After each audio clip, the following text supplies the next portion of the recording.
I'm now talking with Sheriff John Pollack, and Sheriff, one of the issues that we want to talk about right now is in the last few weeks in the news, whether it was the national news or local or on TV, people talking about the statement of we are no longer going to have patrol at night and overnight. And so, really, I thought we'd bring you in and kind of get your perspective and where we're going with this. I know there's budget issues, but can you, first of all, maybe clarify or give me the statement that was said so we've got it right from you? Well, what we had to finally end up having to do, Tim, was with only 8 people, that only gives me 4 a shift. And we only were responsible now, after the cuts, to cover 2 shifts, the midnight shift and the day shift, typically. And what we were finding out is that with 8 people, that's 4 on a shift, we just didn't have enough manpower to get the job done covering both shifts.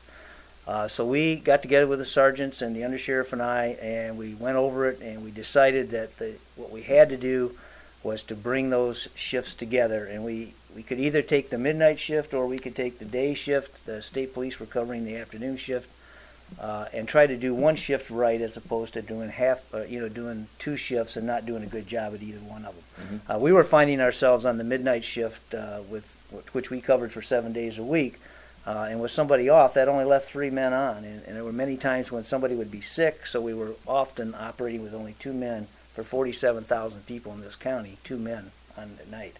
And that just isn't enough. And we even found a case or 2 where we had only 1 guy on for a few hours. And when we found that out, we decided, we can't do this. And so we decided that we would get with the state police because we wanted to make sure that there was coverage at night, and there is coverage at night. They're going to be covering the afternoons and the night shifts. I don't know what their scheduling is going to be. That's going to be up to them.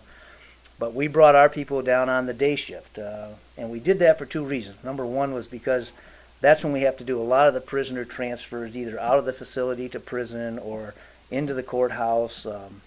And we're starting, we're in an overcrowded situation right now. So we're having to have a lot more people in court. Every day we go to court now. We used to take maybe 3 or 4 and 5 on a big day. Now it's 15 people that we'll take in the morning down there. Well, with 15 people in that courthouse, in those holding cells, I have to have 2 men. Right there's half my force on the day shift with 4, just to work in the courthouse, transporting them back and forth to the courts.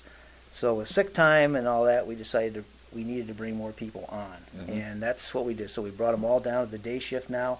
That's going to give us more manpower. We're going to be able to do it right. We'll have cars that will be available for complaints, and we'll have cars that will be available to transport. We should cut down on the overtime a little bit.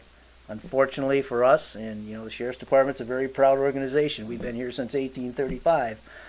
We don't like having to give up our law enforcement duties, but we want to be able to do it right if we're going to do it. And that's what we do. Well, as you talk about the state police taking over some of these shifts, is that where you said you don't know if they're going to staff it with, 2 troopers, 4 troopers? Is there a minimum that they're going to have out there that you know of right now? Well, we sort of left that planning up to them. We told them what we did. As you realize, they cover 3 counties, so they not only have us to worry about, they have St. Joe and Calhoun as well.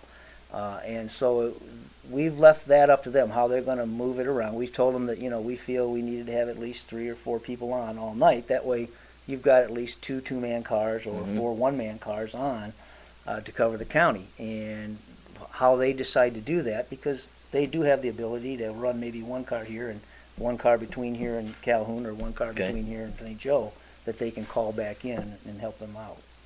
So with that type of staffing, does that affect the staffing that you have at the jail facility itself, or are we talking about 2 separate issues there? Well, it did. The layoffs did affect the jail staff as well, because by contract we had to lay off all our part-time folks, and part-time is what helped keep the overtime down at the jail. We have to have visitation on a Saturday morning. We'll have 20, 30 people out for visitation, and that we only have 4 officers working back there. We needed part-timers to run that visitation so that they'd be free to do their jail duties. Well, we lost those folks. So now the 4 people in the back are in the same predicament. They're trying to do that and do all their other duties. So that's brought the overtime up, and as of this date, this is middle of October, or the latter part of October, I'm at over twice what my budget was last year in overtime for the jail. So where do we go from here? Is it on the commissioner's table right now that they have to come up with some solution? Obviously, they have less money right now to work with. Right. They've had all kinds of cuts and issues, and so they're trying to probably band-aid a few things themselves. So where do we go from here? Or do they have to make some cuts to allow more money for the sheriff's department? Does there have to be a tax increase? Does there need to be a millage? Where are we at? Where are you thinking? Well, being a former county commissioner, I can really feel for the county commission. They've got a tough job. They not only have my department to worry about, but they've got 5, 6 other departments that they have to also think about their budgets. And whatever they do in my department affects, other agencies or other departments. And I think at this point, they're working very hard. They're trying to work with everybody. My goal is to sit down with them and keep myself in front of them and keep saying to them, look, we need to get back to law enforcement, our own law enforcement here in this county, so we don't have to depend on anybody else. Their job is to listen to me and listen to the others and see if they've got to make that decision. Is this a higher priority than something else? And I think all of us at the county level, of course, are trying to get our voices heard. Right. And as sheriff, I take it very seriously, my law enforcement duties, and I'm going to be there, and they're going to hear a lot from me, and they're probably not going to want to. Right. Well, I mean, that goes without saying, but that's part of your job. That's why you were elected in the position that you're in. Correct. And in working with them, you have to come up with some kind of solution, Right. or you have to have the state police sort of come up with the solution, because I would imagine that the evening overnight shifts. I know you're very busy during the day, like you're talking about with the transports, but I would imagine that that's where most of the complaints come in is at nighttime. Right. It's generally, you'll find it's fairly typical in the afternoon to have a heavy complaint load. In the afternoon or on the midnight shift, the complaint load is not always heavy, but it's always a case of on the night shift that's when you get the storm that comes along and I-69 gets slippery or US 12, and you have 5, 10 accidents all at once. And if you don't have the manpower right there, if you only have 1 man on or 2 men on, they can't cover that. Right. And so you've got to have the availability to pull from someplace to cover. And without our own people here, we couldn't do that. The state, they can at least now pull from Calhoun or pull from St. Joe. I don't know what their numbers are, but they obviously do, and they'll be planning for that. All right, so this is a work in progress. It is. But I wanted people to hear it from you because you get all these different sensational reports. Right. The headlines. We're not going to have any police at night, or any sheriff, I should say, at night, and all these type of things. But there is some coverage out there, Right. and it's a working relationship, and trying to really do the best job you can with Right. the least amount of money, I'd say. Yep. We're thankful to have the state here to fill this hole while we have to go through this time with our budget. Hopefully we'll get out of the budget, be back on our own, so that the state can then move on to some other area that needs help.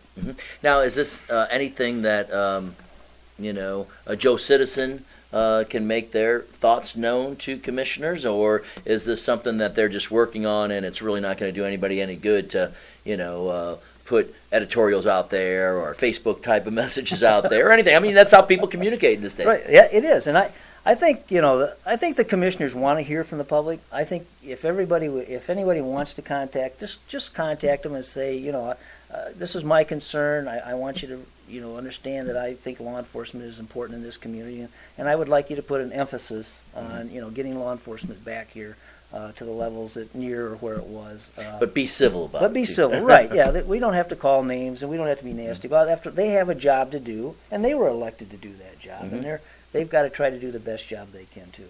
So. All right, Sheriff, thanks for being with us. Yeah, thank you. All right, Sheriff John Pollack with us, talking about some of the budget cuts and some of the issues at the Sheriff's Department. I'm Tim Hart, and you're watching Our Community.